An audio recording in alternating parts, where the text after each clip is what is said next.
After all that talk of high heights and I'm scared of them, I think it's time for a drink. I think so as well. We're going to be talking about many things, including the beautiful wines from Carpineto Winery, but we're also talking decanting with a man who knows a lot about wine and the business. Antonio Zaccheo Jr. is joining us now. Antonio, how are you? Buongiorno. Welcome back to Very well. Buongiorno, buongiorno. Thank you very much. What are we going to be doing today? We're talking about one of your beautiful, well, several of your beautiful wines. Exactly. What we're going to be doing is we pulled out a bottle from our cellar, and we're going to open it up and show you how we decant it. Why is decanting important, or what difference does it make? It makes a big difference, especially for wines that are a little bit older. Mm-hmm. You know, the wine has been now in a bottle for perhaps several years, perhaps a couple of decades, and so it's been under under very little oxygen. And so the wine needs to, it needs some fresh air. Needs some fresh air. Resuscitation. While you're opening it, tell us about the bottle that we're going to decant today. Well, the bottle we're going to decant today is a Super Tuscan called Farnito Cabernet. What's a Super Tuscan? A Super Tuscan is a wine made in Tuscany outside of the appellation rules. You know, in Tuscany, about 40 years ago, we started the appellation rules, meaning that every wine made in Tuscany has to follow a certain recipe. Mm-hmm. And that, of course, didn't leave much creativity to the winemakers. Right. And so we said, perhaps we should experiment and do our own blends. Yeah. And in this case, we experimented with international varieties, certainly.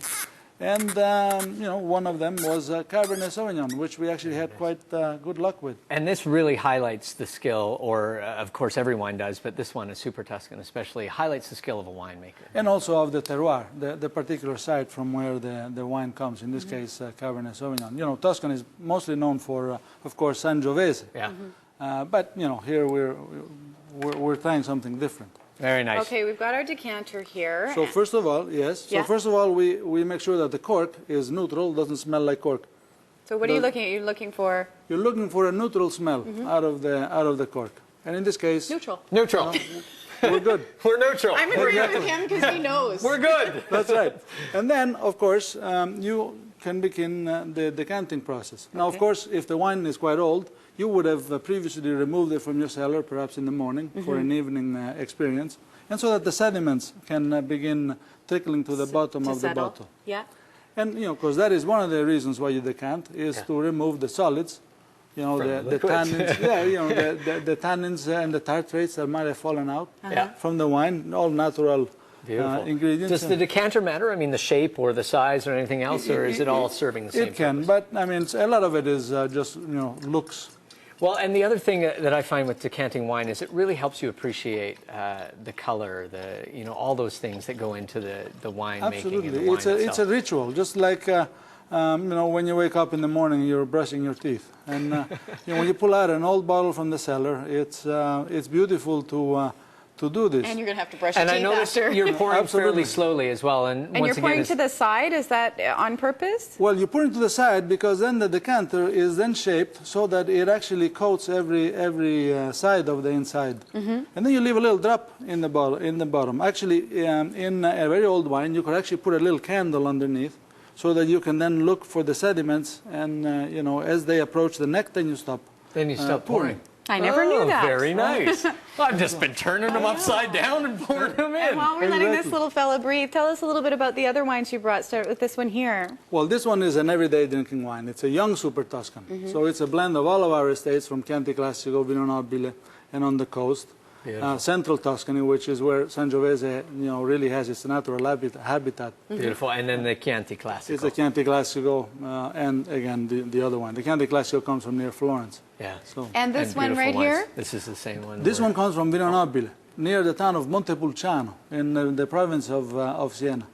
Very nice. Now tell us a little bit about Carpineto as well. You guys are a sort of a medium-sized winery, but have taken a very proactive and modern approach to winemaking as well.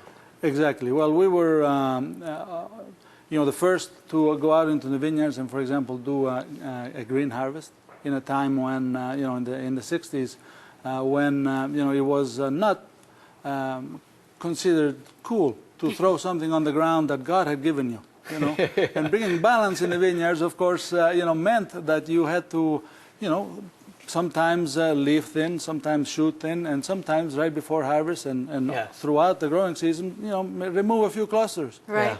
And we're seeing some images of your facilities, and It looks beautiful. it just looks stunning. Are all your vineyards within the Tuscan region? Yes, we are definitely within Tuscany. It's a pretty big subject, Tuscany, because there's so many little microclimates, so many little appellations.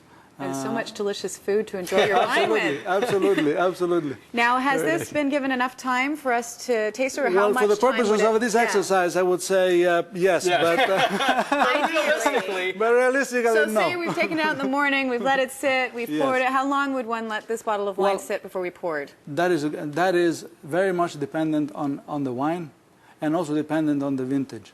So the window of opportunity on a wine like this, 2001 vintage from a great 5-star vintage, is much longer. This one can sit in a decanter several hours, and it will improve. Now, if I had opened a Vino Nobile di Montepulciano Riserva from 85, Easy for you to say. That's right. exactly, or a Chianti Classico Riserva Carpineto from 1977. Right. Well, first of all, you have to open a couple of bottles to find the good one. Right. Right. So that's always the challenge. But when you do find the good one, sometimes these wines are very fragile.